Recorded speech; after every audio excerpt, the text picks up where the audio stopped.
Hi hello welcome back to my channel. ఈరోజైతే నేను sandwich చేస్తున్నాను. బ్రెడ్తో ఎలా చేస్తున్నానో ఒకసారి చూడండి. ఫస్ట్ అయితే ఒక కడాయి తీసుకుని అందులో కొంచెం ఆయిల్ వేసుకుని ఆనియన్స్, తర్వాత క్యాప్సికమ్, తర్వాత మన దగ్గర ఉన్న వెజిటబుల్స్ ఏవైనా కొంచెం వేసుకోవచ్చు. అలాగే onions, capsicum, tomato and paneer ఇలా వేసుకుని బాగా కొంచెం కలుపుకున్నాక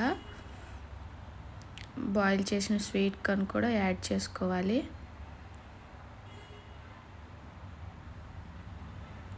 తర్వాత కొంచెం మన టేస్ట్కి సరిపోయినంత కారం, సాల్ట్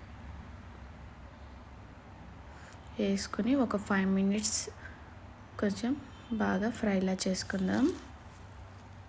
అలాగే మీ ఇంట్లో ఉండే ఏదైనా చికెన్ మసాలా వేసుకోవచ్చు.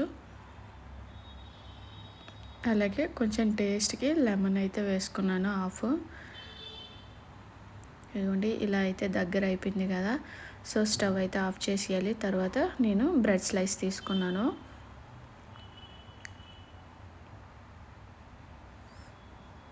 ఇక్కడైతే నేను 4 తీసుకున్నాను. 4 బ్రెడ్ స్లైస్లు.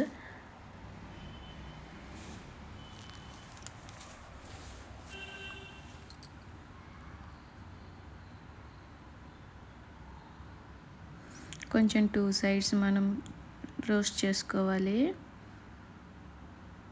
చూసారు కదా ఇలా. దానిపైన కొంచెం కెచప్ వేసుకోవాలి. బ్రెడ్ అయితే కొంచెం మాడిపోయింది. సో మనం ఇక్కడ 2 చేసుకుంటున్నాము, 2 బ్రెడ్ శాండ్విచ్. సో అందుకే ఒక బ్రెడ్ మీదే మనం చేసుకున్నటువంటి దాన్ని వేసుకోవాలి. అలాగే దానిపైన చీజ్ కూడా వేసుకోవాలి. చీజ్ ఇష్టం లేని వాళ్ళు స్కిప్ చేయొచ్చు. అలాగే దానిపైన కొంచెం చిల్లీ ఫ్లేక్స్ అనేది కూడా వేసుకోవాలి.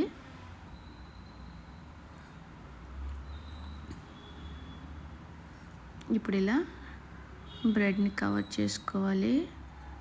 చూసారు కదా కొంచెం చీజ్ అయితే మెల్ట్ అవుతుంది. సో 2 sides కొంచెం మనం బాగా ఫ్రై చేసుకోవాలి.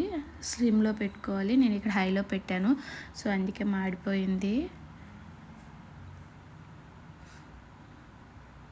టేస్ట్ మాత్రం అదిరిపోతుంది, సూపర్గా ఉంటుంది. మీరు ఒకసారి ట్రై చేసి ఎలా వచ్చింది అనేది కూడా కామెంట్ చేయండి. డెఫినెట్గా బాగా ట్రై చేయండి ఎవరైనా సరే. Thanks for watching. Bye bye.